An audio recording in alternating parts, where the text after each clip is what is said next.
तर मित्रांनो नमस्कार, आपण पाहतात आमचं चॅनल। आम्ही पदोपदी तुम्हाला नवीन न्यूज देण्याचा प्रयत्न करत आहोत।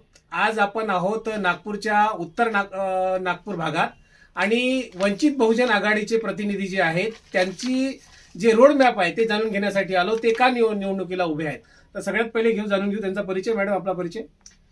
सर, माझं नाव कोमल नेहाल पाटील आहे। मी उत्तर नागपूर प्रभाग क्रमांक 2 मधून वंचित बहुजन आघाडी ह्या पक्षातर्फे उमेदवार आहे। तर उमेदवार तुम्ही आहे। प्रत्येक व्यक्ती निवडणुकीमध्ये उभा आहे आणि निवडणुकीमध्ये काही ना काही त्यांचा रोड मॅप आहे की ते निवडणुकीला का उभे आहे, त्यांचा विचार काय आहे ते जाणून घेण्याचा प्रयत्न करतात। तुमचा काय विचार आहे, तुम्ही कशा करता निवडणुकीमध्ये उभे राहिले? सर, माझा रोड मॅप हे आहे की स्वास्थ्य, रोजगार आणि शिक्षण हे माझा रोड मॅप आहे। कारण की महत्वाचं आहे की शिक्षा, स्वास्थ्य आणि रोजगार। तर तुम्हाला काय वाटते, शिक्षणाच्या बाबतीत काय मत आहे आणि रोजगाराच्या बाबतीत काय मत आहे आणि जो स्वास्थ्य म्हणजे दवाखाने याच्या बाबतीत तुमच्या मनात काय आहे? सर, माझं म्हणणं असं आहे की आता जे आपण पाहून राहिले जे शिक्षा आहे ते महानगरपालिकाचे जे पण शाळा आहे, सरकारी शाळा आहे, ते हळूहळू एकदम बंद होत चालले आहे। तर ते आपल्याला एकदम मजबूत करायचे आहे, चांगले मोठे बनवायचे आहे, अत्याधुनिक बनवायचे आहे। हा, नाही आपल्याला बंद नाही होऊ द्यायचे आहे। आणि त्याचमुळे जे बेरोजगारी आहे, बेरोजगारी खूप जास्त वाढली आहे। बेरोजगारी आपल्याला खतम करायची आहे, बेरोजगार रोजगार द्यायचा आहे, असंच माझं म्हणणं आहे। आणि जे स्वास्थ्य आहे, दवाखान्याच्या बाबतीत काय मत आहे तुमचं?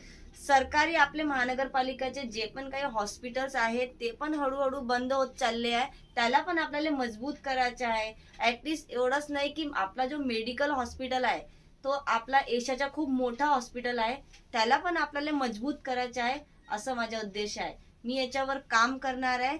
मला एक संधी आपल्या पक्षातर्फे मिळालेली आहे, याचा मी खरा सोना करणार आहे। याच्या व्यतिरिक्त तुमच्या मनात अजून काय आहे की तुम्ही ह्या शिक्षा, स्वास्थ्य आणि रोजगार याच्या व्यतिरिक्त काय आहे तुमच्या मनामध्ये?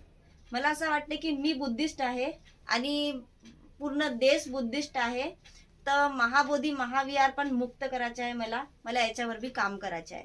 मला असं वाटतं। आमच्या चॅनलच्या माध्यमातून तुम्ही लोकांना काय संदेश द्याल? माझं असं म्हणणं आहे की आतापर्यंत आता मी जे सांगितलं, जे काही मी बोलली, याच्यावर मला काम करायचं आहे आणि मला भारी मतानं वोट करून विजयी करा, एक संधी द्या। तर यावर तुमचं काय मत आहे तुम्ही आम्हाला जरूर कळवा आणि लोकांपर्यंत हा व्हिडिओ जरूर पोहोचा, कारण नवीन जनरेशनला संधी मिळाली पाहिजे, यंग जनरेशनला संधी मिळाली पाहिजे। एवढंच बोलतो आणि आमच्या व्हिडिओला लोकांपर्यंत पोहोचवा असं सांगतो। धन्यवाद।